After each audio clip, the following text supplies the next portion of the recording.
સહજાત્મ સ્વરૂપ પરમ ગુરુ શોભન સોરઠ દેશ વિશેરે સાગર કેરે તીર બંદરવાણીયામાં હે પ્રગટ્યા બંદરવાણીયામાં હે પ્રગટ્યા વર્તમાન મહાવીર રે અતિશયશાળી શુભ સંસ્કારી જ્ઞાના અવતારી રત્નત્રયદાતા શ્રીમાન રવજી મહેતાના આત્મજ શ્રી દેવા અંગજાત જબક દેવીના પ્રાણપતિ પ્રભુ શ્રીમાન સુખના ભ્રાત રે દીજે અમને તારી અહો ઉપકારી જ્ઞાના અવતારી રત્નત્રયદાતા સજીવન મૂર્તિ શ્રીમદ રાજચંદ્ર ભગવાન. આપણે સંવંત 1953ના પ્રસંગો અને પત્રો જોઈએ છીએ. 760મો પત્ર આવેલા જીવના લક્ષણ કુપોલદેવ વર્ણવ્યા છે. ચૈતન્ય જેનું મુખ્ય લક્ષણ છે. જીવ અને અજીવમાં મુખ્ય ફરક હોય તો આ છે ચૈતન્ય લક્ષણ, ચેતના, જ્ઞાન જ્યોતિ. ઉપયોગ લક્ષણ દેહ પ્રમાણ છે. જીવની સાઇઝ કેટલી? જીવ જડ નથી એ રીતે એને કદ હોય, વજન હોય, એવા કોઈ પૂતગલના ગુણ નથી. પણ જે દેહમાં જીવ જાય એ દેહ પ્રમાણ એટલા પ્રદેશી કહેવાય. અસંખ્યાત પ્રદેશ એ પ્રમાણે નાના દેહમાં જાય તો સંકોચાય, મોટામાં જાય તો વિકાસ પામે. કીડી અને હાથી આત્મા એનો એ જ છે, પ્રદેશો એટલા જ છે. સંકોચ વિકાસનું ભાજન છે, દેહ પ્રમાણ છે. અસંખ્યાત પ્રદેશ પ્રમાણ છે, તે અસંખ્યાત પ્રદેશતા લોક પરિમિત છે. આખો લોક અસંખ્યાત પ્રદેશી છે, આત્મા એ અસંખ્યાત પ્રદેશી છે. અને જૈનેતરની દૃષ્ટિએ વિચારીએ તો શુદ્ધ આત્મદ્રવ્ય પૂર્ણ જ્ઞાનને લીધે સર્વવ્યાપી છે, એટલે લોકવ્યાપી છે. એમ વાત એકની એક જ છે, સમજાવવાની શૈલી અલગ છે. પરિણામી છે, ઉપયોગ લક્ષણ છે, અને પરિણતિ ચાલુ છે, પરિણામી છે. અમૂર્ત છે, દેખાય નહીં. નિરંજન નિરાકાર અગમ અગોચર. અનંત અગુરુ લઘુ પરિણત દ્રવ્ય છે. એક જીવ નથી. વેદાંતમાં શું છે? એક આત્મા નામનો એક લઠ્ઠો, એના આપણે બધા ટુકડા છીએ. છૂટી જશું, મોક્ષ જશું, પાછા એમાં ભળી જશું. અહીં એમ નહીં. અહીંયા અગુરુ લઘુ પરિણિત દ્રવ્ય છે, પણ અનંત જીવો છે. સ્વાભાવિક દ્રવ્ય છે જ, સંયોગી દ્રવ્ય નથી, બનાવ્યું નથી. હોય તેનો નાશ નહીં, નહીં તે નહીં હોય. એક સમય તે સૌ સમય. આ એક સમય છે, સૌ સમય છે. આ બનાવ્યું નથી, સ્વાભાવિક દ્રવ્ય છે. કર્તા છે, વિભાવમાં કર્મનો કર્તા છે, અને જ્યારે વિભાવમાંથી સ્વભાવમાં આવે ત્યારે નિજ સ્વરૂપનો કર્તા છે. વિભાવને લીધે પછી કર્મ બાંધ્યા હોય તો એ ભોગવે, એટલે ભોગતા છે. અને કર્મ ન બાંધે તો સ્વભાવનો કરતો થાય તો સ્વભાવ ભોગવે. અનાદિ સંસારી છે. ક્યારથી શરૂ થયા? જડ ચેતન સંયોગા ખાણ અનાદિ અનંત, કોઈ ન કરતા તેનો ભાકે જીન ભગવંત. ભવ્યત્વ લબ્ધિ પરિપાક આદિથી મોક્ષ સાધનમાં પ્રવર્તે છે.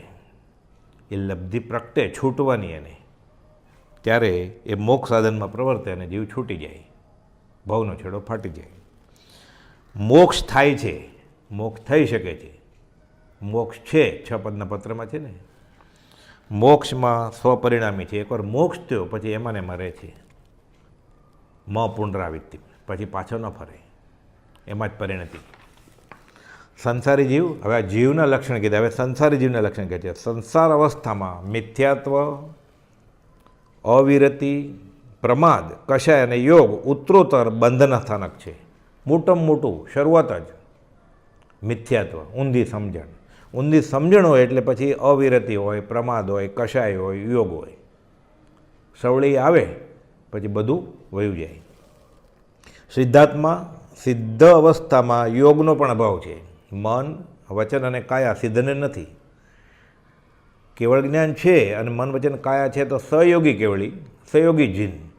8 કર્મ મુકાણા, શરીરે નહીં. મને નહીં, વચને નહીં. એટલે સિદ્ધ અવસ્થામાં યોગનો પણ અભાવ છે. માત્ર ચૈતન્ય સ્વરૂપ આત્મદ્રવ્ય સિદ્ધ પદ છે, શુદ્ધ સહજ આત્મ સ્વરૂપ. એ નિજને એ રીતે ભોગવ્યા કરે. કરતા ભોગતા કર્મનો વિભાવ વર્તે જ્યાંય, વૃત્તિ વહી નિજ ભાવમાં થયો અકર્તા ત્યાંય. અકર્તા થઈ જાય સ્વદેહ, અને પછી આયુષ્ય પૂર્ણે મટીએ દૈહિક પાત્ર જો, પછી નિજ સ્વરૂપનો કરતા ભોગતા થાય. વિભાવ પરિણામ ભાવ કર્મ છે. ભાવ કર્મ નિજ કલ્પના, શુભ કે અશુભ, અશુદ્ધ જે બી કરવું છે ખાલી કલ્પના જ છે. સ્વ સ્વભાવમાં રહે, કાંઈ કરે જ નહીં, એ શુદ્ધ સહજ આત્મ સ્વરૂપ. કરવું નથી, કરાવડાવવું નથી, કરતા પ્રત્યે અનુમોદવું નથી. કરતા નકારીતા ન અનુમનતા, હું કરતાનો નહીં તો હું કોણ? હું એક શુદ્ધ સદારૂપી જ્ઞાન દર્શનમય ખરે, કે અન્ય તે મારું જરી પરમાણુ માત્ર નથી અરે. એટલે કહે છે વિભાવ પરિણામ એ ભાવ કર્મ. સ્વભાવમાંથી વિભાવમાં નીકળ્યો, વ્યવહારે સારું કામ કરવું છે તો એ ભાવ વિભાવ જ છે, ભાવ કર્મ બંધાણું. અને પૂતગલ સંબંધ દ્રવ્ય કર્મ છે. આ ભાવ કર્મ કલ્પના છે, આત્માના પ્રદેશ કંપાયમાન થાય. આત્માના પ્રદેશની તદ્દન નજીક અનંત કાર્બન વર્ગણા છે. એ વિભાવ પ્રમાણે પકડે અને દ્રવ્ય કર્મમાં રૂપાંતર થાય એનું. એટલે પૂતગલ સંબંધ એ દ્રવ્ય કર્મ છે. એટલે જળ અને ચેતનનો આ રીતે સંયોગ થયો. આનું કર્મ યથાકાળે ફળ આપે. પછી આવું અનાદિથી અનાદિકાળથી ચાલ્યું જ આવે છે. જૂના કર્મ ભોગવી અને છૂટા થાય, નવા પાછો બાંધ્યા કરે. એક બાજુથી તળાવ ભરાય, એક બાજુથી ઉલેચાય છે. પૂતગલ સંબંધ દ્રવ્ય કર્મ છે અને વિભાવ પરિણામ ભાવ કર્મ છે. હવે કૃપાલદેવે આ પત્ર અહીંયા અપૂર્ણ છોડી દીધો છે. 761મો પત્ર. 761માં પત્રમાં દોઢ દોઢ બે બે લીટીના બધા શ્લોકના અર્થ છે. આ બૃહદ દ્રવ્ય સંગ્રહ છે, એવી રીતે લઘુ દ્રવ્ય સંગ્રહ છે. લઘુ દ્રવ્ય સંગ્રહમાં ખાલી 25 જ ગાથા હતી, બૃહદમાં 58 ગાથા હતી. એ 58 ગાથા જે કૃપાળદેવ દ્રવ્ય સંગ્રહ ગ્રંથ મુનિઓને અને સૌભાગ્યભાઈને ઈડર ક્ષેત્રે જે સમજાવે છે, 5753માં સૌભાગ્યભાઈને અને 5755માં પ્રભુશ્રીજીને અને બીજા મુનિઓને આ દ્રવ્ય સંગ્રહ ગ્રંથ સમજાવેલો. એ ગ્રંથ અત્યારે પણ ઈડરના દેરાસરના પાછલા ભાગમાં વ્યવસ્થિત રીતે હસ્તાક્ષરવાળો લખેલો પડ્યો છે. દર્શન માટે બતાવે છે વ્યવસ્થાપકો, આપણે જાય તો. કૃપાળદેવ એક વખત ત્યાં ગયેલા, વર્ષો પહેલાંની વાત છે. ઈડરના રાજા પાસેથી ચાવી મગાવી. શ્વેતંબર દિગંબર સંપ્રદાયમાં વિખવાદ હતો, એટલે બંધ હતું બધું. ચાવી મગાવી, ઠાકરસિંહ સાથે જાય છે, ખોલાવીને સીધો ફલાણી જગ્યાએ ફલાણા ખૂણામાં ફલાણો ગ્રંથ પડ્યો છે એમ કરીને કાઢેલો એ દ્રવ્ય ગ્રંથ. પાના ફેરવી જાય, યાદ આવે. એ દ્રવ્ય સંગ્રહ ગ્રંથ પછી એની ગાથાઓ બધી સમજાવી અર્થ કરીને પ્રભુશ્રીજીને, બીજા મુનિઓને, સૌભાગ્યભાઈને. અહીંયા એ જ ગાથાઓ, ગાથા નંબર 31થી ગાથા નંબર 49 એ છે અહીંયા. એના અર્થ કૃપાળદેવે ગુજરાતીમાં કરીને મૂક્યા છે અહીંયા. હવે આ બૃહદ દ્રવ્ય સંગ્રહ ગ્રંથ છે એ નેમિચંદ્ર સિદ્ધાંતિ દેવે લખેલો છે. અને ગોમટસર ગ્રંથ છે એ પણ સિદ્ધાંત ચક્રવર્તી, એ પણ નેમિ સિદ્ધાંત ચક્રવર્તી કહેવાય છે. પણ આ સિદ્ધાંતિ દેવ એ ગોમટસરવાળા અલગ, જે બાહુબલીની પ્રતિમાની બધી વાત આવે છે, અને આ અલગ. કેમ કે ઇતિહાસની રીતે વિચારવા જાય તો બંને એક જ હોય એવું લાગતું નથી. એટલે આ બૃહદ દ્રવ્ય સંગ્રહની 31મી ગાથા છે. જ્ઞાન આવણીય આદિ કર્મને યોગ્ય જે પૂતગલ ગ્રહણ થાય છે તે દ્રવ્ય આશ્રવ જાણવો. જ્ઞાન આવરણીય આદિ કર્મને યોગ્ય, જ્ઞાનને આવરણ, દર્શનને આવરણ, 8 કર્મો જે પૂતગલ ગ્રહણ થાય છે તે દ્રવ્ય આશ્રવ જાણવો. જીન ભગવાને તે અનેક ભેદથી કહ્યો છે, અનંત કાર્બન વર્ગણા એ પકડાય. જ્ઞાન આવરણીય, દર્શન આવરણીય, મોહનીય, અંતરાય, નામ, આયુષ્ય, ગોત્ર, વેદની. આયુષ કર્મ બંધાઈ ગયું, બાકીના 7 તો બંધાયા જ કરે. જ્યાં સુધી અબંધ દશાએ ન પહોંચે ત્યાં સુધી. જીન ભગવાને તે અનેક ભેદથી કહ્યો છે. કર્મગ્રંથમાં બધા ભેદ, પ્રભેદ અને ભાંગા બહુ લંબાણપૂર્વક એટલી સૂક્ષ્મતાથી કહ્યું છે જે જૈને તરમાં નથી મળતું. કૃપાળદેવ કહે છે જીવ જે પરિણામથી કર્મનો બંધ કરે છે તે ભાવબંધ. આત્મસિંહની ગાથામાં છે ને, ભાવ કર્મની જ કલ્પના માટે ચેતનરૂપ, એટલે ભાવ બંધ થયો, ભાવ કર્મ જ છે. હજી કર્મ પ્રદેશ પરમાણુ અને જીવનો અન્યોન્ય પ્રવેશ રૂપે સંબંધ થવો તે દ્રવ્ય બંધ. એ કાર્બન વર્ગના પકડી સંબંધ થયો, આ દ્રવ્ય કર્મ. બેઠું છે અબાધા કાળ, ઉદયમાં આવશે પછી. બી વવાઈ ગયું, યથા અવસરે ઝાડ ઉગશે અને ફળે આપશે, શુભ અશુભ. પ્રકૃતિ, સ્થિતિ, અનુભાગ અને પ્રદેશ એમ 4 પ્રકારનો બંધ છે. આ સર્વસામાન્ય નિયમ છે. બંધ કેવી રીતે, કેવો બંધ પડે તો કે પ્રકૃતિનો, એટલે કઈ ટાઈપ છે એની, સ્થિતિ કેટલો વખત રહેશે, અનુભાગ એનો રસ કેટલો છે, અને પ્રદેશ થોડો, ઝાઝો, મધ્યમ, એ રીતે એમ 4 પ્રકારનો બંધ છે. પ્રકૃતિ અને પ્રદેશ બંધ યોગથી થાય છે. મન, વચન, કાયાના યોગ પ્રવર્તમાન થાય એ પ્રમાણે પ્રકૃતિ અને પ્રદેશ બંધ થાય. અને સ્થિતિ તથા અનુભાગ બંધ કશાયથી થાય છે. એટલે રસ કેટલો છે એનો, અનુભાગ કેટલો છે એ કશાય નક્કી. વધારે કશાય હોય તો તીવ્ર રસે બાંધે કર્મ, ઓછો કશાય હોય તો મંદ પરિણામે બાંધે. અને એ પ્રમાણે સ્થિતિ કેટલો વખત રહેશે. આસ્ત્રવને રોકી શકે એવો ચૈતન્ય સ્વભાવ તે ભાવ સંવર. ભાવથી આ મારે કરવું નથી, આવા વિચાર મારે કરવા નથી, આવા વિભાવ મારે રાચવું નથી, આ ભાવ સંવર. અને તેથી દ્રવ્ય આશ્રવને રોકે તો દ્રવ્ય સંવર બીજો છે. પછી ખરેખર કર્મ આવતા બંધ થઈ જાય પુરુષાર્થથી, આ દ્રવ્ય સંવર થયો. ભાવ સંવરમાંથી દ્રવ્ય સંવર. સિદ્ધના જીવોને કર્મ છે જ નહીં, મન વચન કાયાના યોગ છે જ નહીં, એટલે સંવર પણ હોય જ નહીં. આશ્રવ જ નથી તો સંવરની વાત જ ક્યાં. નિર્જરા થઈ ગઈ છે એટલે નિર્જરાય કરવાની નથી. વ્રત, સમિતિ, ગુપ્તિ, ધર્મ, અનુપ્રેક્ષા અને પરિસર જય તથા ચારિત્રના ઘણા પ્રકાર તે ભાવ સંવરના વિશેષ જાણવા. ભાવ સંવર કોને કહેવાય? એટલે ગોપાલદેવ સમજાવે છે કે વ્રત કરે, સમિતિ પાળે, 5 સમિતિ, ઇરિયા સમિતિ, ભાષા સમિતિ, એશના સમિતિ, એમ. ગુપ્તિ, મન વચન કાયાની ગુપ્તિ. ધર્મ, અનુપ્રેક્ષા અને પરિસર જય, 22 પ્રકારના પરિસર સાધુ. અને બ્રહ્મચારી કહે છે ગૃહસ્થને તો અસંખ્યાત પરિસર, બધા સહન કરે. અને ચારિત્રના ઘણા પ્રકાર તે ભાવ સંવરના વિશે જાણો. જે ભાવ વડે તપશ્ચર્યા કરીને યથાકાળે કર્મના પૂતગલો રસ ભોગવાઈ જાય, ખરી પડે, તે ભાવ નિર્જરા. વિચારે અંતઃકરણપૂર્વક પ્રાર્થનામાં, ધ્યાનમાં, વિષદોહા, યમ નિયમ કરતી વખતે, ક્ષમાપના બોલતી વખતે, માળા કરતી વખતે વિચારે તો જે ભાવ વડે તપશ્ચર્યા કરીને યથાકાળે કર્મના પૂતગલો રસ ભોગવાઈ જે ખરી પડે તે ભાવ નિર્જરા. અને આ ભાવ નિર્જરા થાય એટલે પૂતગલ પરમાણુનું આત્મપ્રદેશથી ખરી પડવું તે દ્રવ્ય નિર્જરા. જે ચોંટ્યું હતું એ નીકળી ગયું. કર્મગ્રંથમાં સમજ આપી છે કે સફેદ ઉજળું કપડું, એના ઉપર તેલનું ટીપું પડ્યું અને પછી બહાર ફરવા નીકળ્યો એટલે રજકણ ચોંટે બધી. પાણી, સાબુનો ઉપયોગ કરે, તેલ કાઢી નાખે, કચરો નીકળી જાય. એ રીતે કશાયની ચિકાશ નીકળી જાય.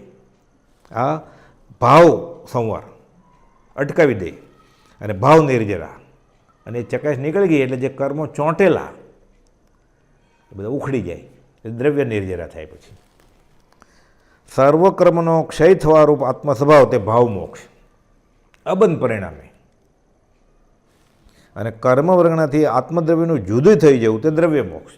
એટલે મુખ્ય તો ભાવ મોક્ષનું મહાત્મ્ય છે કે ભાવ મોક્ષ શું? બધા કર્મોનો ક્ષય થવારૂપ આત્મસ્વભાવ. એટલે કશાય હોય જ નહીં, વિષય હોય જ નહીં.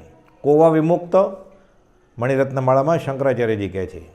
વિષય વિરક્ત, વિષય કશાય ગયા એ છૂટો થઈ ગયો.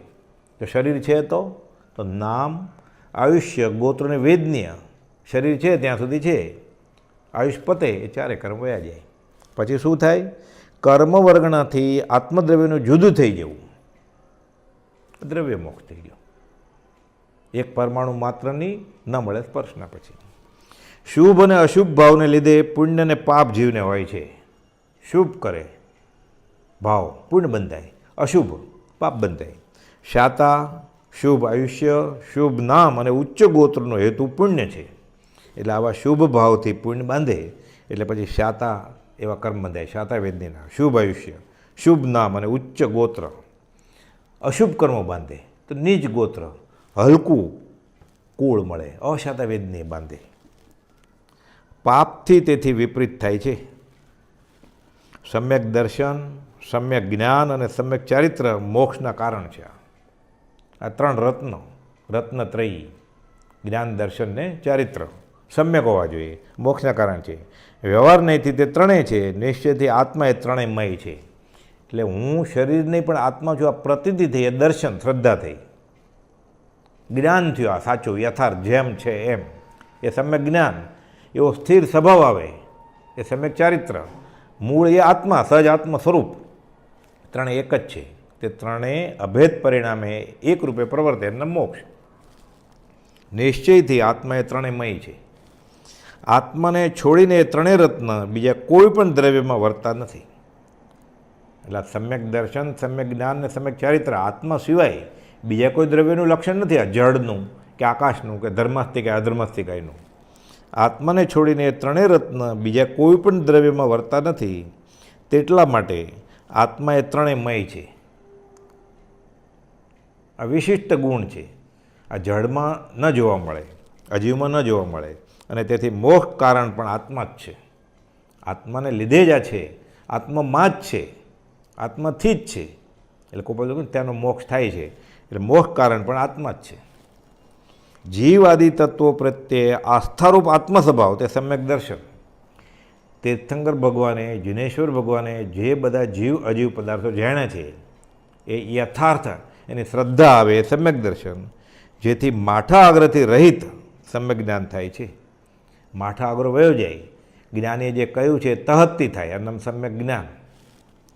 સંશય, વિપર્યય અને ભ્રાંતિથી રહિત આત્મ સ્વરૂપ અને પર સ્વરૂપને યથાર્થપણે ગ્રહણ કરી શકે તે સમ્યક જ્ઞાન. જેમ છે એમ યથાર્થ, એટલે એ સમ્યક જ્ઞાન. ઉલટું પકડે તો એ સમ્યક જ્ઞાન નહીં.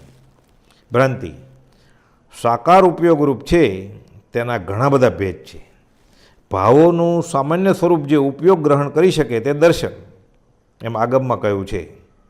ભાવોનું સામાન્ય સ્વરૂપ જે ઉપયોગ ગ્રહણ કરી શકે, જનરલ ખબર પડે એમ, સામાન્ય રીતે દૂરથી ક્યાંક પ્રકાશ દેખાય છે કે ક્યાંક વેહિકલ આવે છે, વાહન આવે છે, આ દર્શન થયું.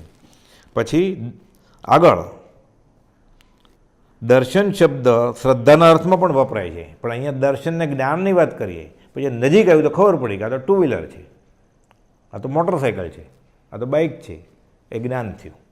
અને દર્શન શબ્દ શ્રદ્ધાના અર્થમાં વપરાય છે કે સમ્યક દર્શન એટલે સાચી શ્રદ્ધા. અને દર્શન શબ્દ સંપ્રદાય, એમ કયું જૈન દર્શન છે કે વેદાંત દર્શન છે, બૌદ્ધ દર્શન છે, એમ. છદ્મસને પ્રથમ દર્શન અને પછી જ્ઞાન થાય છે. એટલે પૂર્ણ જ્ઞાની નથી, એને પ્રથમ દર્શન સામાન્ય અને પછી વિશેષ જ્ઞાન થાય છે. કેવળી ભગવાનને બંને સાથે થાય છે. કેમ કે અજ્ઞાન છે જ નહીં, દર્શન જ્ઞાન સાથે જ છે. અશુભ ભાવથી નિવૃત્તિ અને શુભ ભાવમાં પ્રવૃત્તિ તે ચારિત્ર. આપણે કે પુણ્ય હે છે, પુણ્ય હે નહીં. અશુદ્ધમાંથી સીધો જીવ શુદ્ધમાં ન જઈ શકે. એટલે અશુભમાંથી નિવૃત્તિ અને શુભ ભાવમાં પ્રવૃત્તિ આ ચારિત્ર. વ્યવહાર નહીંથી તે ચારિત્ર વ્રત, સમિતિ, ગુપ્તિ રૂપે સે વિતરાગોએ કહ્યું છે. પછી એના ભાંગા છે સરાગ, સંયમ ને એ બધું, પણ આ બધું જરૂરી છે. આ ક્રમ પ્રમાણે જ થાય. સીધો પહેલા ધોરણમાંથી બોર્ડની એક્ઝામ ન આપી શકે, એસએસસીની.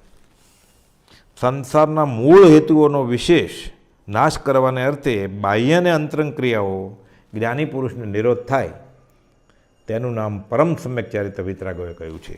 કોને? સંસારના મૂળ હેતુઓનો વિનાશ થાય. કશાય ભાવ છે જ નહીં, રાગદ્વેષ છે જ નહીં.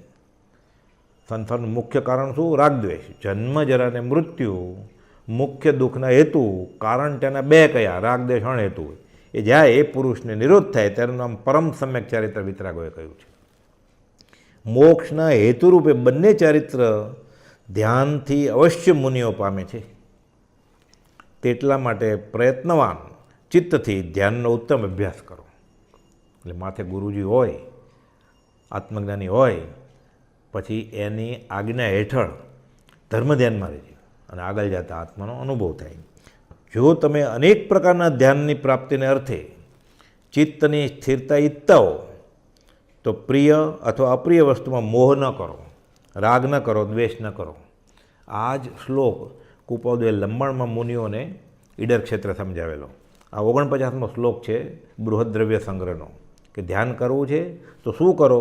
35, 16, 6, 5, 4, 2 અને 1 અક્ષરના એમ પરમેષ્ટિ પદના વાચક મંત્ર છે તેનું જપપૂર્વક ધ્યાન કરો. વિશેષ સ્વરૂપ શ્રી ગુરુના ઉપદેશથી જાણવું યોગ્ય છે. તો આ 35, 16, 4, 2, 1 શું? એક અક્ષર એટલે ઓમ, 2 એટલે સિદ્ધ, 4 એટલે અરિહંત, 5 એટલે પંચ પરમેષ્ઠી જેમાં સમાય છે, 80 ઔસા. એ રીતે 16 એટલે આખો નવકાર મંત્ર થયો, 6 તો અરિહંત અને સિદ્ધ, અને 35 આખો નવકાર મંત્ર અને સાથે ચૂલણી ગણીએ એ 105 મુક્કારો સવ પાવ પણાસણો મંગલાણમ ચ સવેસીમ પડમ ભવિ મંગલમ, તો 68 અક્ષર થઈ જાય.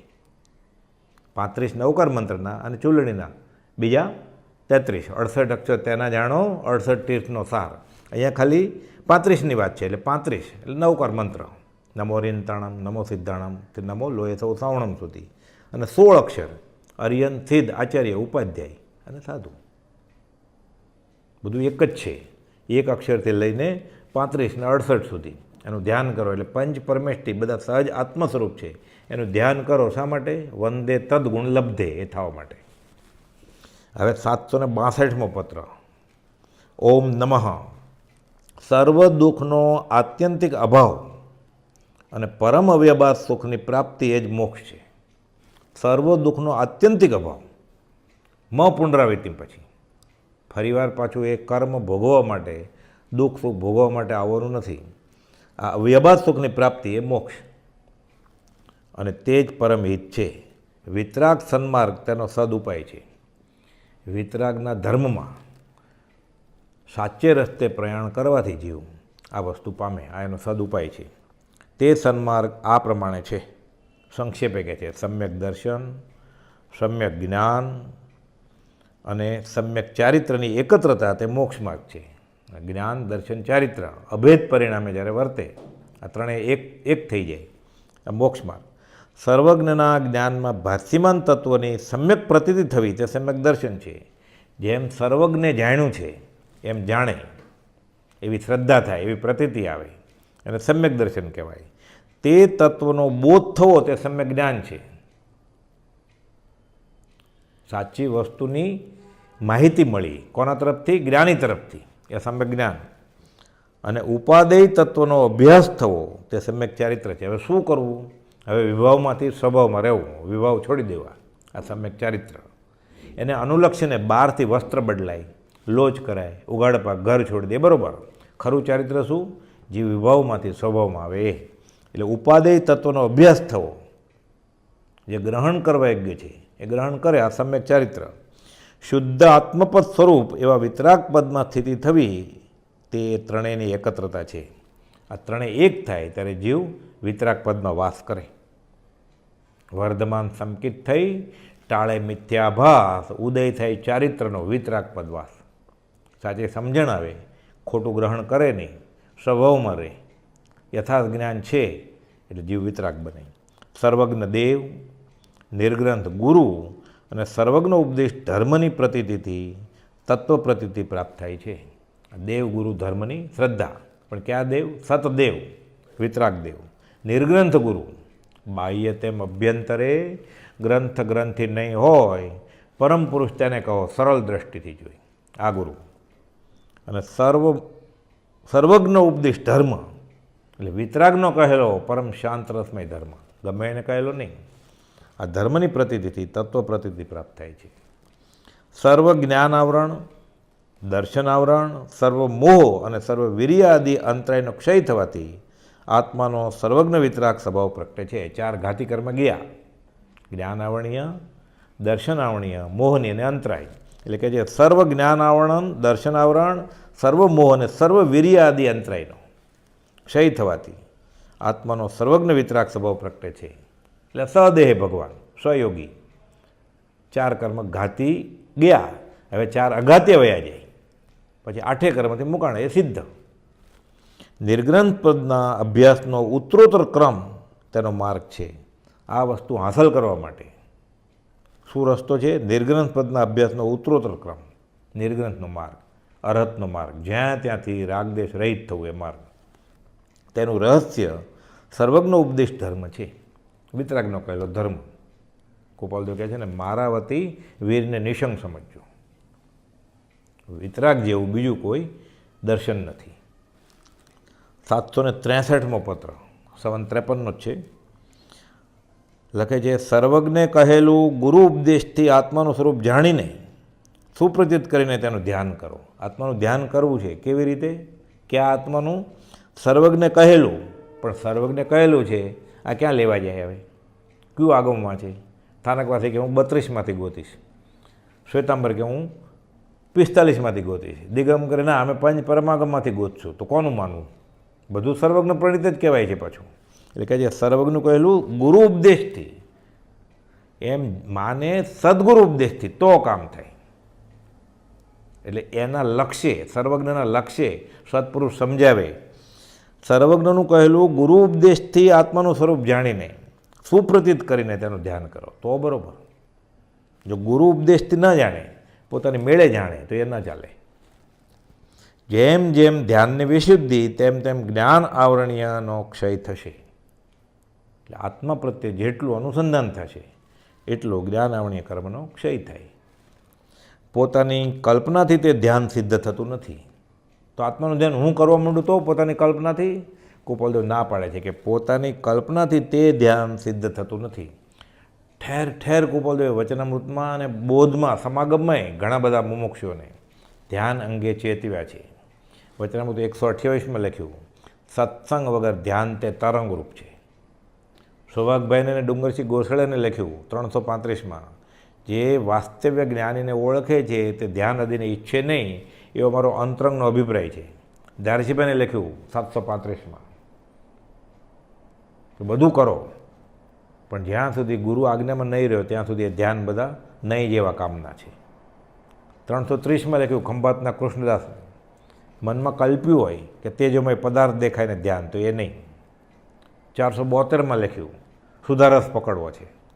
ગુરુનું આજ્ઞા વગર કે શ્વાસેનો જય કરે પરાંગ મુક્તા છે તો એ રખડવાનું જ કારણ છે. રૂબરૂમાં મુંબઈ ક્ષેત્રે ત્રિભુવનભાઈ ગયેલા, પૂછે છે હું ધ્યાન કરું? કોઈ પેલું જવાબ જ નથી આપતો. ફરી વાર પૂછે છે. ત્રિભુવન કેટલી વાર પૂછ્યું? 5 વાર પૂછ્યું કે? ત્રિભુવન કે ખબર નથી. સત્સંગ વિના ધ્યાન તરંગરૂપ છે. એટલે કહે છે પોતાની કલ્પનાથી તે ધ્યાન સિદ્ધ થતું નથી. ધ્યાન કરવા કરતાં ઉપશમ ભાવ. ગોપાલદેવ 20 વર્ષની ઉંમરે બોલ્યું છે. વચનામૃત 5માં બોલ છે 96મો. બધાને આપણે આત્મહિત માટે કેટલું ઉપકારી છે. ધ્યાન દશા ઉપર લક્ષ્ય રાખો છો તે કરતાં આત્મ સ્વરૂપ ઉપર લક્ષ્ય આપશો. આત્મ સ્વરૂપ કોણ છે? સજ આત્મ સ્વરૂપ જ્ઞાની સત્પુરુષ. તો ઉપશમ ભાવ સહજથી થશે. પ્રભુજી કહેતા ગોપાલદેવને ચિત્રપટ સામે બેસો ધ્યાન કરવું હોય તો બસ, અને સમસ્ત આત્માઓને એક દ્રષ્ટિથી જોશો, એક ચિત્તથી અનુભવ થશે તો તમને એ ઈચ્છા અંદરથી અમર થશે. એ અનુભવ સિદ્ધ વચન છે. ગોપાલદેવ પોતાના અનુભવની વાત કરે છે. પોતાની કલ્પનાથી તે ધ્યાન સિદ્ધ થતું નથી. મૂળ આ સંદેશો, આ શીખ છે જ્ઞાનીની. જ્ઞાનમય આત્મા જેમને પરમ ઉત્કૃષ્ટ ભાવે પ્રાપ્ત થયો, હાંસલ કર્યું છે આત્મ સ્વરૂપ, અને જેમણે પરદ્રવ્ય માત્ર ત્યાગ કર્યું છે, કોણે? વિતરાગ દેવે. તે દેવને નમન હો, નમન હો. આ દેવ વિતરાગાત પરો દેવો ન ભૂતો ન ભવિષ્યતિ. આ સતદેવ 18 દૂષણથી રહિત હોય તે, ગમે તે દેવ નહીં. 12 પ્રકારના નિદાન રહિત તપથી કર્મની નિર્જરા, 6 અભ્યંતર અને 6 બાહ્ય તપ કરે પણ નિદાન રહિત. વિતરાગ ધર્મનું આ ખાસ લક્ષણ છે. ધર્મની કરણી કરવાની છે, ફળ ઈચ્છવાનું નથી. નહીં તો નિદાન તપ 99 કીધું એ અધોગતિનું કારણ થાય. વારી જય વિરાય નિયાણ બંધન તું સમય. એ વિતરાગ તારા શાસનમાં માગવાનું વાર્યું છે. જય વિરાય સૂત્રની 4થી લીટી છે. 12 પ્રકારના નિદાન રહિત તપથી કર્મની નિર્જરા, તો કર્મ ખપે. વૈરાગ્ય ભાવના ભાવિત, છૂટવા માટે. અહંભાવ રહિત, નહીં તો ક્રિયાનું અભિમાન આવે પાછું. એવા જ્ઞાનીને થાય છે. સાચી સમજણ આવે, યથાર્થ પ્રતીતિ આવી માર્ગની, પછી એ નિદાન રહિત તપ કરે. ત્યાં સુધી એને ભૌતિકની વાસના ગઈ ન હોય. એટલે ધર્મની કરણી કરીને પણ વ્યવહારનું સુખ ઈચ્છે. તે નિર્જરા પણ 2 પ્રકારની જાણવી, સ્વકાલ પ્રાપ્ત અને તપથી. સ્વકાલ પ્રાપ્ત એટલે ઉદય પ્રયોગે. અકામ નિર્જરા, એકેન્દ્રિય, 2 ઇન્દ્રિય, 3 ઇન્દ્રિય, 4 ઇન્દ્રિય, 5 ઇન્દ્રિય બધાને થાય. એ કર્મ મને મને જાણતા અજાણતા સહન થયા કરે અને કર્મ ખૂટતા જાય, નવા બાંધતો જાય પાછો. આ સ્વકાલ પ્રાપ્ત. અને તપથી ઉદીર્ણા કરે, બોલાવે, પેટ ચોળીને પીડા ઊભી કરી. જમવાનું છે, ખાવાનું છે, સગવડ છે, તોય ભૂખ્યો રહેશે. સ્વાદ કરી શકે એમ છે તોય સ્વાદ નહીં કરે, આંબેલ કરશે. ઉદીર્ણા કહેવાય આને. આતાપ ન લે. સ્વકાલ પ્રાપ્ત અને તપથી એક ચારેય ગતિમાં થાય છે. કઈ? સ્વકાલ પ્રાપ્ત. બીજી એટલે તપથી જે કરી શકે, વ્રત ધારીને હોય. જેમ જેમ ઉપશમની વૃદ્ધિ થાય તેમ તેમ તપ કરવાથી કર્મની ઘણી નિર્જરા થાય. ઉપશમ, ઉદય આવેલા કર્મોને દબાવી દેવા, દૂધનો ઉફાળ બેસાડી દેવો. જેમ જેમ ઉપશમની વૃદ્ધિ થાય તેમ તેમ તપ કરવાથી આ દશાએ પહોંચે ને પછી તપ કરે એટલે કર્મની પછી ઘણી નિર્જરા થાય. તે નિર્જરાનો ક્રમ કહે છે. કેવી રીતે નિર્જરા થાય? કહે છે મિથ્યા દર્શનમાં વર્તો પણ થોડા વખતમાં ઉપશમ સમ્યક દર્શન પામવાનો છે, એને નિર્જરા શરૂ થાય. પણ જ્યાં સુધી મિથ્યા દર્શન છે ત્યાં સુધી એ રીતે સકામ નિર્જરા થાય જ નહીં. સકામ નિર્જરા સમ્યક દર્શન થાય પછી થાય. અકામ નિર્જરા થાય, જૂના કર્મ ભોગવાઈ જાય, નવા બાંધતો જાય. એટલે કહે છે નિર્જરાનો ખરો ક્રમ કયો? સમ્યક દર્શન થાય પછી જ. એટલે કહે છે મિથ્યા દર્શનમાં વર્તે છે હજી, પણ થોડા વખતમાં ઉપશમ સમદર્શન પામવાનો છે. એટલે અંશે એના ઘણા બધા અશુભ જાય ધર્મમાં, ધર્મ ધ્યાનમાં રહેતો. એવા જીવ કરતાં અસંયત સમ્યક દૃષ્ટિને અસંખ્યાત ગુણ નિર્જરા, એટલે સંકિત થઈ ગયું હવે, પણ હજી અસંયત છે, વ્રત નથી, પણ એને અસંખ્યાત ગણી નિર્જરા છે. કેમ? ઓલો મિથ્યાત્વી છે અને સંકિતી છે. તેથી દેશ વિરતિ, સમ્યક દર્શન છે અને દેશ વિરતિ થયો, અમુક નિયમો લીધા છે, એને અસંયત સમ્યક દૃષ્ટિ કરતાં અસંખ્યાત ગણી. અને આ દેશ વિરતિ કરતાં સર્વવિરતિ જ્ઞાનીને ઘણી બધી નિર્જરા થાય. એ રીતે આ નિર્જરાનો ક્રમ બતાવે છે, એક પછી એક ઉત્તરોત્તર વધે છે. 764મો પત્ર. ઓમ. હે જીવ, આટલો બધો પ્રમાદ શો? બોધ આપે છે જીવ કે આ સંસારમાં એવું સુખ કયું છે, 419માં લખ્યું કે જેના પ્રતિબંધમાં જીવને રહેવું ગમે છે. એટલે કહે છે હે જીવ, આટલો બધો પ્રમાદ શો? પ્રમાદ શબ્દ શાસ્ત્રીય શબ્દ છે. મોક્ષવાળામાં આખો પાઠ લખ્યો છે ગોપાલદેવ, શિક્ષાપાઠ 50. પ્રમાદના 15 ભેદ છે. ધર્મની અનાદરતા મુખ્યત્વે એ પ્રમાદ. ધર્મને છોડીને જે કાંઈ કરે એ પ્રમાદ બધું. પછી 18 કલાક કામ કરતો હોય 24માંથી, પરસેવે રેબઝેબ થઈને, તડકામાં તૂટી જતો હોય, આજીવિકા માટે કરતો હોય, બધું પ્રમાદના ખાતામાં. આત્મા માટે જે નથી કરતો એ બધી ક્રિયાઓ પ્રમાદ.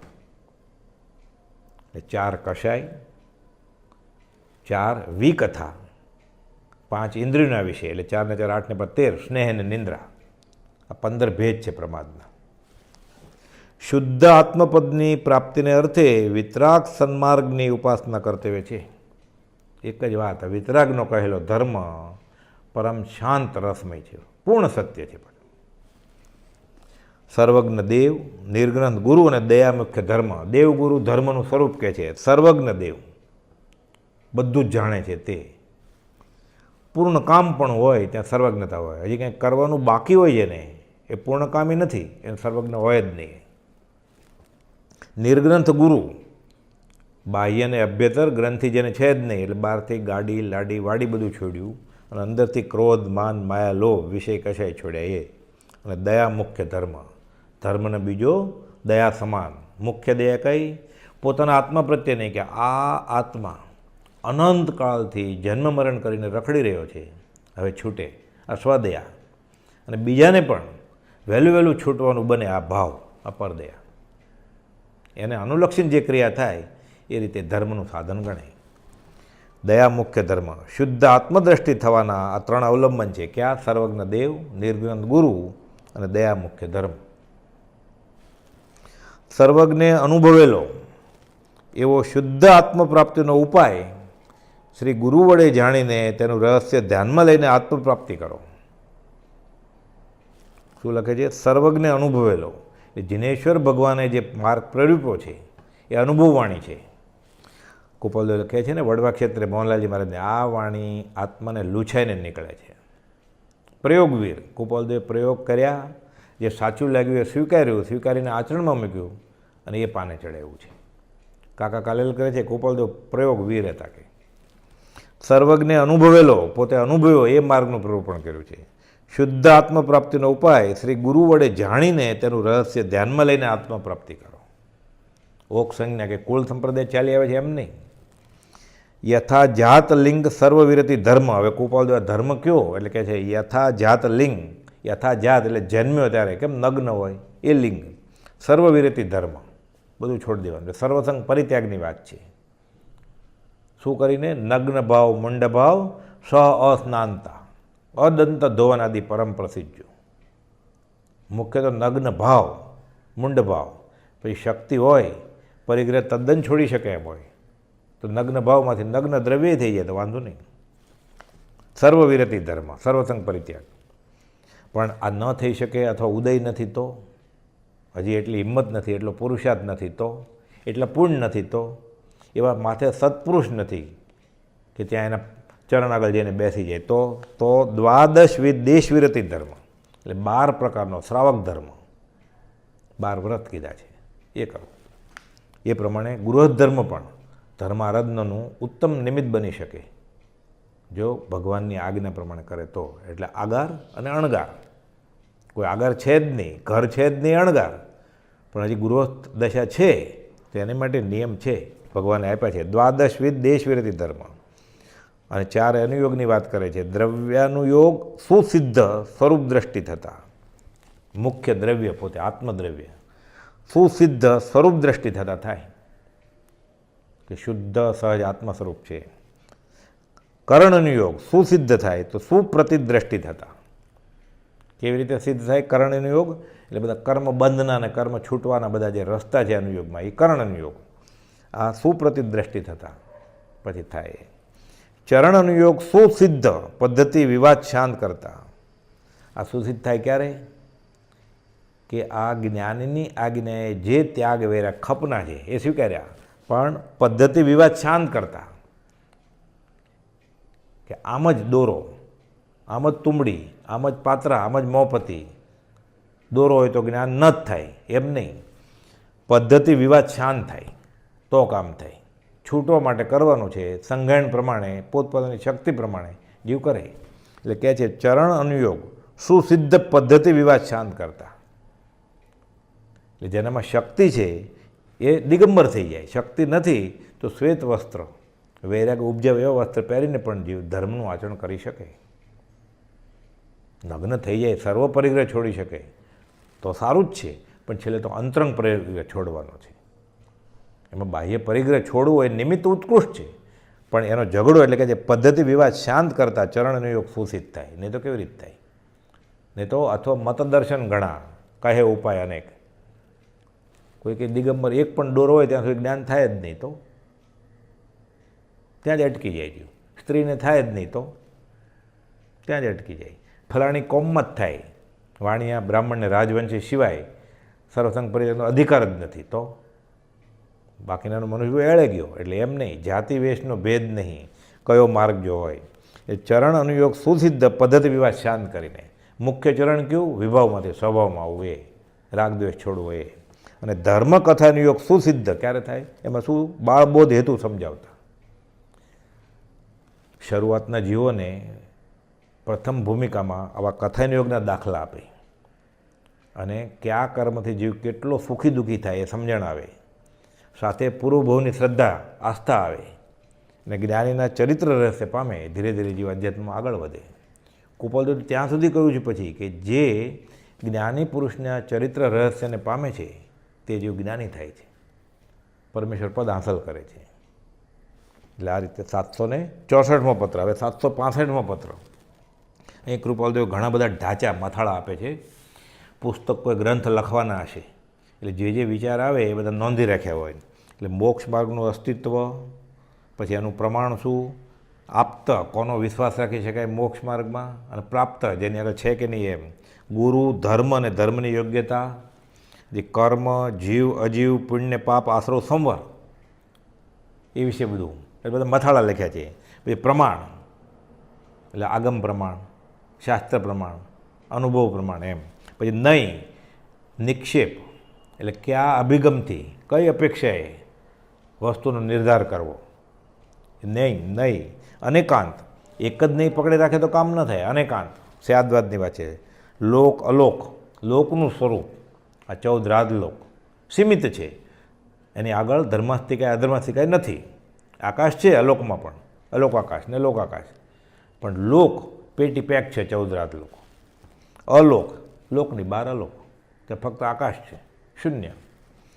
અહિંસા, સત્ય, અસત્ય, બ્રહ્મચર્ય અને અપરિગ્રહ આ 5 વ્રતની વાત કરી. એટલે પ્રાણાપાત વિરમણ, મૃષાવાદ વિરમણ, અસ્ત એટલે ચોરીનું એ વિરમણ, બ્રહ્મચર્ય અને પરિગ્રહ પ્રમાણ. 5 મહાવ્રત શ્રાવક માટે, શ્રાવકના વ્રત, અણુવ્રત. આજ્ઞા આ બધું કેવી રીતે કરવાનું? જ્ઞાનીની આજ્ઞાથી. પછી વ્યવહાર, વ્યવહાર કયો? પ્રેરે તે પરમાર્થને તે વ્યવહાર સમજ છે એમ. પછી બીજી સાઈડમાં લખ્યું નિર્જરા બંધ મોક્ષ. નિર્જરા થાય, બંધ પડતો અટકી જાય, મોક્ષ એ રીતે. અને જ્ઞાન દર્શન ચારિત્રની વાત કરી. પછી એની વ્યાખ્યા શું, કોને કહેવાય એ. તપ, દ્રવ્ય, ગુણ ને પર્યાયની વાત કરી. પછી જ્ઞાન દર્શન ચારિત્ર તપ આ 4 વાત કરી. પછી દ્રવ્ય ગુણ ને પર્યાય, મૂળ દ્રવ્ય એના ગુણ અને એના પર્યાય રૂપ કેવા છે. સંસાર આ સંસાર શું છે, એકેન્દ્રિયનું અસ્તિત્વ એને વિશે. પછી લખે છે આગમ. આગમ કોને કહેવાય? આગમ શાસ્તા પુરુષ, પામેલા પુરુષ પાસેથી આવે તે આગમ. સંયમ ચારિત્રની વાત છે. વર્તમાન કાળ, ગુણ સ્થાનક એની વાત કરે છે. ફરી વાર પાછું આવ્યું દ્રવ્યાનુયોગ, કરણ્યનુયોગ, ચરણયોગ ને ધર્મકથાનો યોગ. પછી મુનિત્વ વિશે, ગૃહસ્થ ધર્મ વિશે, અને પછી મુનિને પરિચય આવે ને ઉપસર્ગ આવે એને વિશે. એટલે આ બધા મથાળા રાખી રાખ્યા. લંબાણમાં કૃપાલદેવ કોઈ ગ્રંથ રચવાના યોજનામાં હશે. અને પછી હવે આવે છે 766મો પત્ર છે પંચાસ્તિકાય. પંચાસ્તિકાય મૂળ કુનકુન આચાર્ય મહારાજે લખેલું છે. આખો દ્રવ્યાનુયોગ છે. કૃપાલદેવ લખે છે ધારસીભાઈને કે અમે પંચાસ્તિકાય કોઈ મહત પુરુષ માટે લખેલું 866માં લખ્યું છે અને એ તમને મોકલીએ છીએ એમ કરીને આ પત્ર ધારસીભાઈ ઉપર મોકલ્યો. પંચાસ્તિકાયનું ગુજરાતી ભાષાંતર મૂળ પદ્મનંદી એટલે કુનકુન આચાર્ય મહારાજે લખેલો છે. પછી અમૃતચંદ્રાચાર્ય દેવે એનું સંસ્કૃતમાં ભાષાંતર કર્યું છે અને હવે તો હિન્દી, ગુજરાતી બધી ભાષામાં ભાષાંતર મળે છે. એના આખા બધા 5 અસ્તિકાયની વાત છે. એમાં 173 ગાથાઓ છે. આમાં બધી એનું ગુજરાતીમાં ભાષાંતર કર્યું છે કૃપાલદેવે 2 ભાગમાં. આખો પંચાસ્તિકાયને મોકલેલો. એમાં 5 અસ્તિકાય એટલે જીવ અસ્તિકાય, પૂતગલ અસ્તિકાય, ધર્માસ્તિકાય, અધર્માસ્તિકાય અને આકાશ અસ્તિકાય, જેને લીધે લોક બન્યો, જેના અસ્તિત્વથી લોક બન્યો, આ 5 અસ્તિકાય. એ 5 અસ્તિકાય આપણે હવે એ બધી ગાથાઓ છે એક પછી એક કૃપાલદેવ ભાષાંતર કર્યું છે. અવસરે લેશું. હવે 767મો પત્ર કૃપાલદેવે વવાણિયાથી લખ્યો છે. ચૈત્ર સુદ 3 રવિ 1953 મુનિ ઉપર લખ્યો છે. મથાળે લખે છે પરમ ભક્તિથી સ્તુતિ કરનાર પ્રત્યે પણ જેને રાગ નથી અને પરમ દ્વેષથી પરિચય ઉપસર કરનાર પ્રત્યે પણ જેને દ્વેષ નથી. રાગ નથી, જેને દ્વેષ નથી, એ જે પ્રેમનો પારાપાર, પ્રેમનો પારાવાર. પરમ ભક્તિથી સ્તુતિ કરનાર પ્રત્યે કોણ? પાર્શ્વનાથ ભગવાન. આ બાજુ ધર્ણેન્દ્ર અને આ બાજુ કમઠ. કમઠ ઉપર દ્વેષ નથી, ધર્ણેન્દ્ર ઉપર રાગ નથી. કમઠે ધર્ણેન્દ્રે શું? સ્વ ઉચિતમ કર્મ કુર્વંતી પ્રભુતુલ્ય મનોવૃત્તિ. તે પુરુષરૂપ ભગવાનને વારંવાર નમસ્કાર.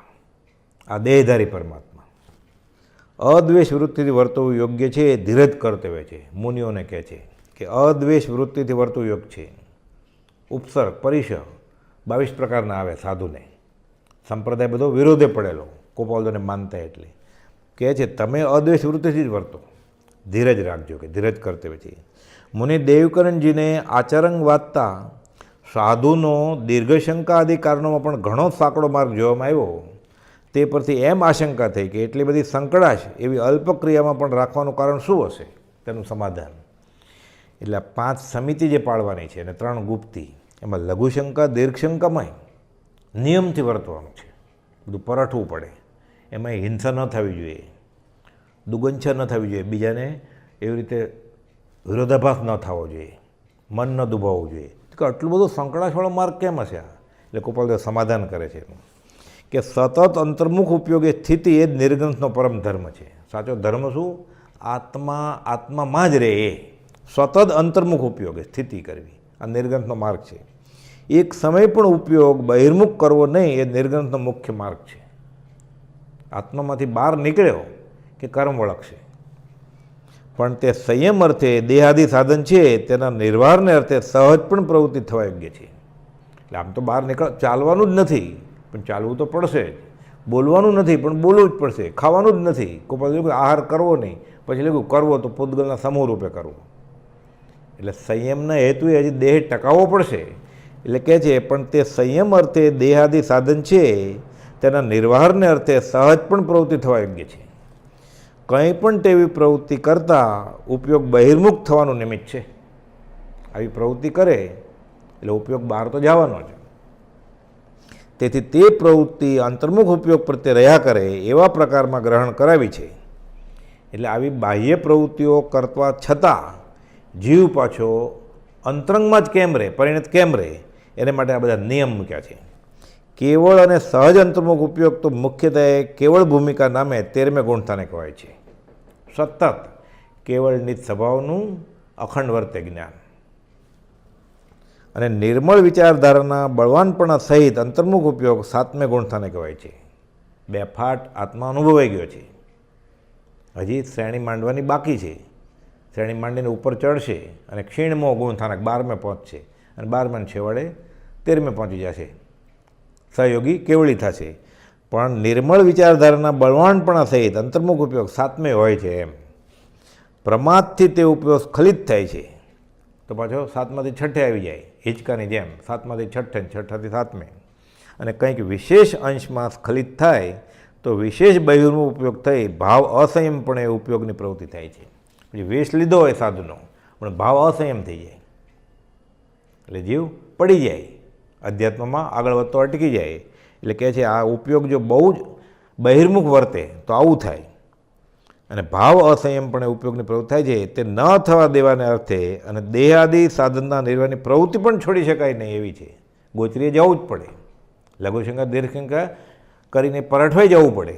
એટલે કે છોડી ન શકાય એવી પ્રવૃત્તિ છે, તે પ્રવૃત્તિ અંતર્મુખ ઉપયોગે થઈ શકે એવી અદ્ભુત સંકલનાથી ઉપદેશી છે.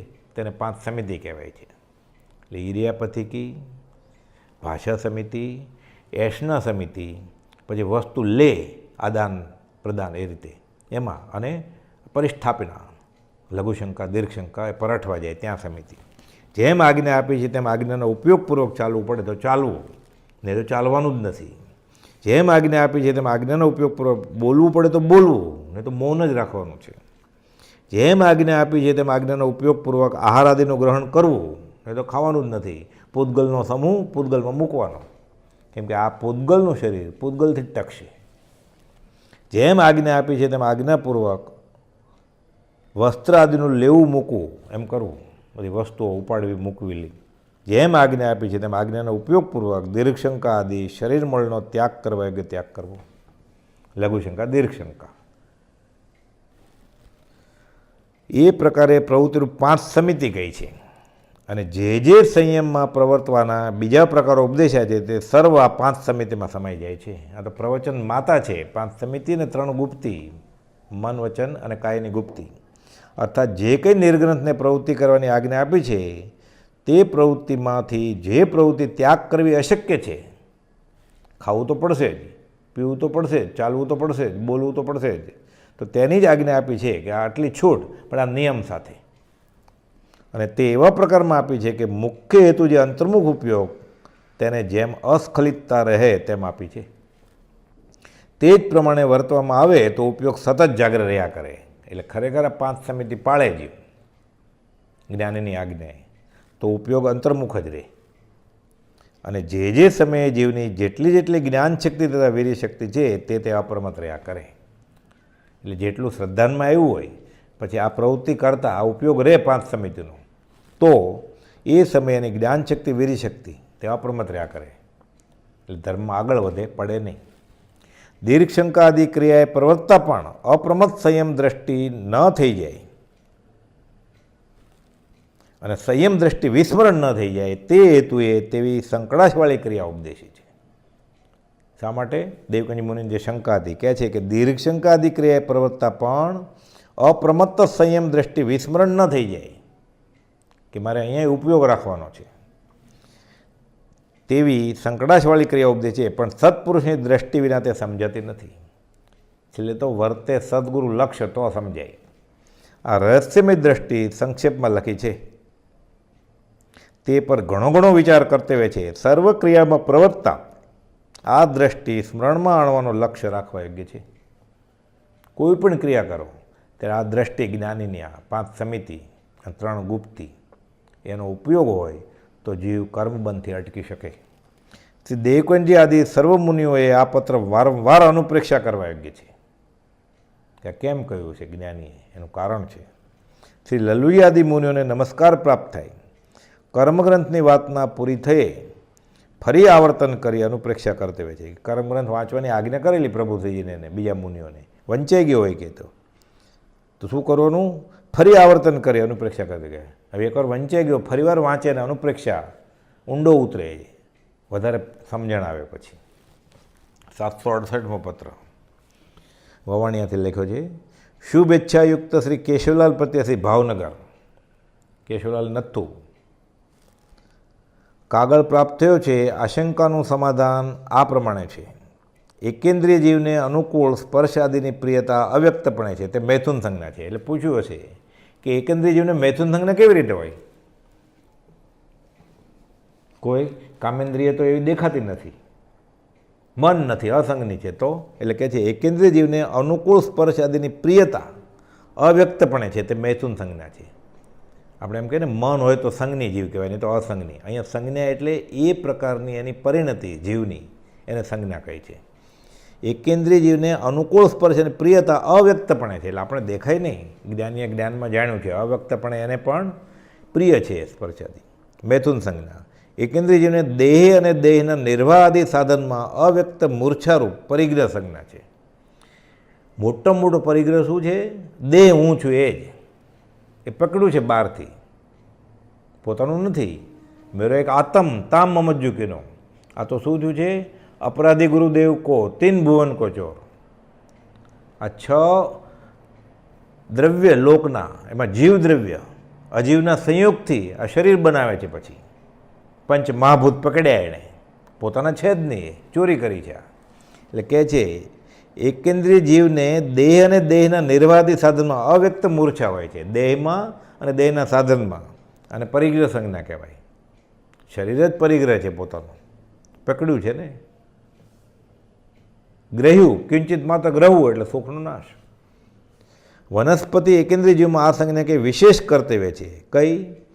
દેહના નિર્વાહી સાધનમાં અવ્યક્ત મૂર્છા.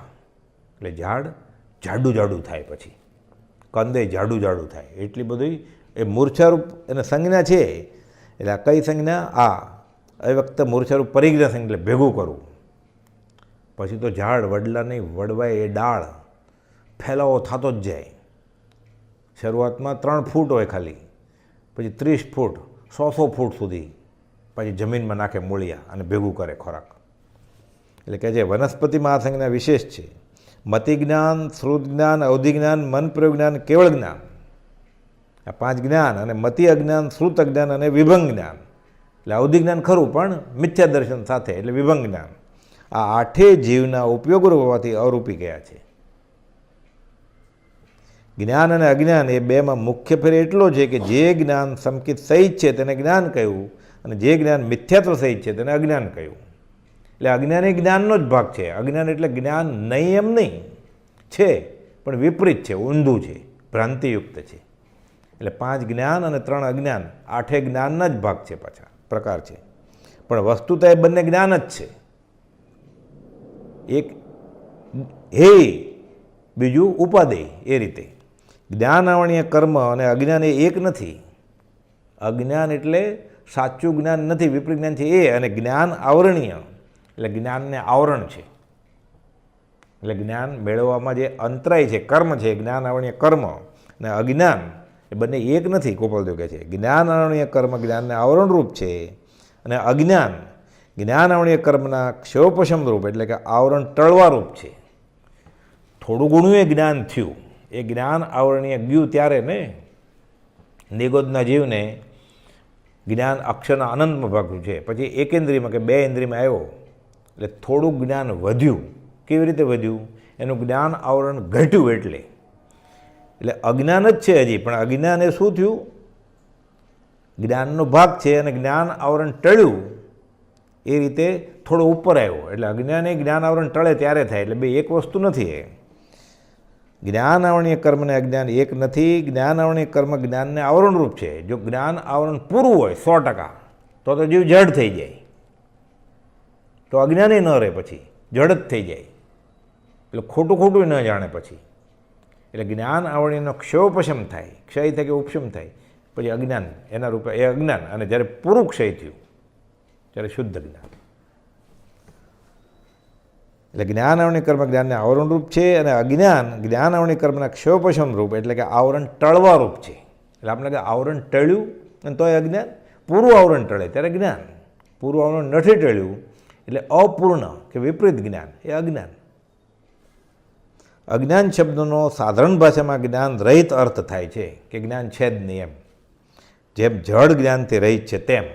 પણ અહીંયા અધ્યાત્મની ભાષામાં નિર્ગ્રંથમાં એમ ભાષામાં એમ નહીં, પણ નિર્ગ્રંથ પરિભાષામાં તો મિથ્યાત્વ સહિત જ્ઞાનનું નામ અજ્ઞાન છે.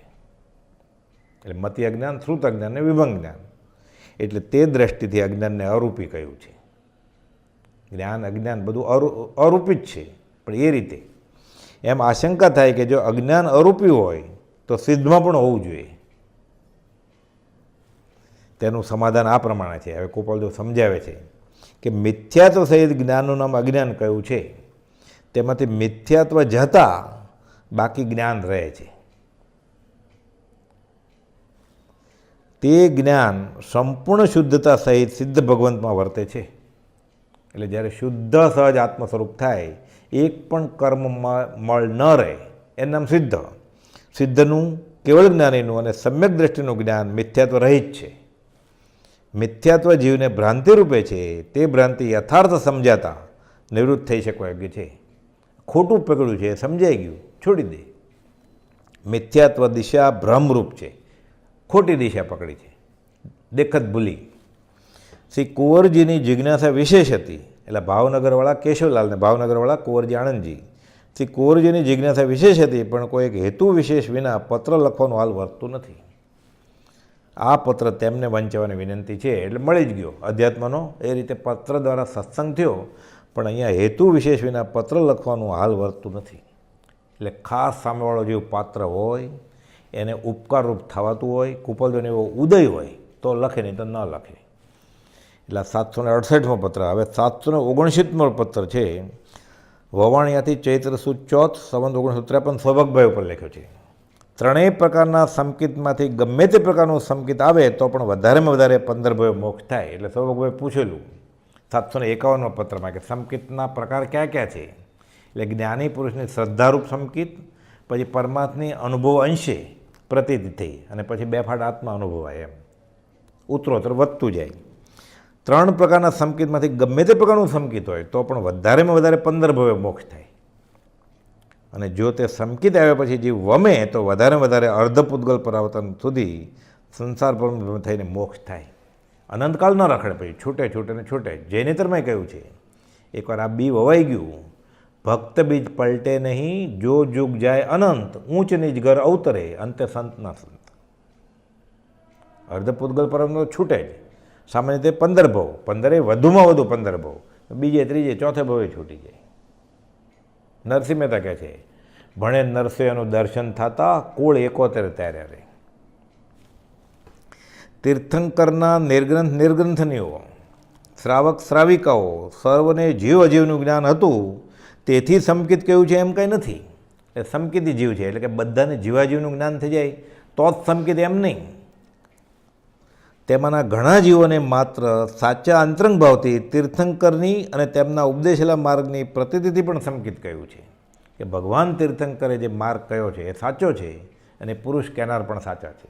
એટલે પુરુષ પ્રતીતિ અને વચન પ્રતીતિ આવે તો એ પણ ગૌણતા એ જીવાજીવનું જ જ્ઞાન છે, આગળ જતાં એ થશે. પછી એ સંકિત પ્રેમ પછી જો વેમ્યું ન હોય એટલે સાચી શ્રદ્ધા કે મને છૂટવાનો માર્ગ આ વિતરાગ દર્શનમાંથી જ મળે અને વિતરાગ મારું હિતકારી જ મોટું ઉત્કૃષ્ટ નિમિત્ત છે, આ શ્રદ્ધા હોય ખાલી તો પણ એ જીવને 16મો ભાવ નથી. એટલે આ શું થયું? દેવ ગુરુ ધર્મની શ્રદ્ધા થઈ ગયા. વધારે વધારે 15 ભાવ થાય. સાચા મોક્ષ માર્ગને પામેલા એવા સત્પુરુષની, સાચા મોક્ષ માર્ગને પામેલા એવા સત્પુરુષની તથારૂપ પ્રતીતિથી. કઈ પ્રતીતિ? કે કુપાલદેવ કહે છે એમ જ હોય માર્ગ, છૂટવાનો માર્ગ છે. કુપાલદેવ 100% સાચા છે. તહત્તી થાય, અંતરંગમાં રણકાર થાય શ્રદ્ધાનો. એટલે કહે છે મોક્ષ માર્ગને પામેલા એવા સાચા સત્પુરુષની તથારૂપ પ્રતીતિથી સિદ્ધાંતમાં ઘણે સ્થળે સંકિત કહ્યું છે કે સત્પુરુષ પ્રત્યે સમ્યક શ્રદ્ધા આવી કે કહેનાર પુરુષ સાચા છે, આપણે માટે કુપાલદેવ સાચા છે થયું, આનું સંકિત સિદ્ધાંતમાં ઘણે સ્થળે સંકિત કહ્યું છે. એ સંકિત આવ્યા વિના જીવને ઘણું કરીને જીવ અને અજીવનું યથાર્થ જ્ઞાન પણ થતું નથી. આ ન થાય શરૂઆતમાં, પુરુષ પ્રતીતિ ન આવે કે એ પુરુષના વચન પ્રતીતિ ન આવે, ત્યાં સુધી જીવાજીવનું જ્ઞાન થાય જ નહીં. જીવ અજીવનું જ્ઞાન પામવાનો મુખ્ય માર્ગ આ જ છે. શું? કહેનાર પુરુષ ઉપર શ્રદ્ધા, એના વચન ઉપર શ્રદ્ધા. હવે આ 769મો પત્ર છે એવો જ પત્ર 771મો છે. એમાં લંબાણપૂર્વક આ જ્ઞાની પુરુષ પ્રત્યેની શ્રદ્ધાને પણ સંકિત કહ્યું છે. એ આપણે હવે અવસરે લેશું. સહજાત્મ સ્વરૂપ પરમ ગુરુ.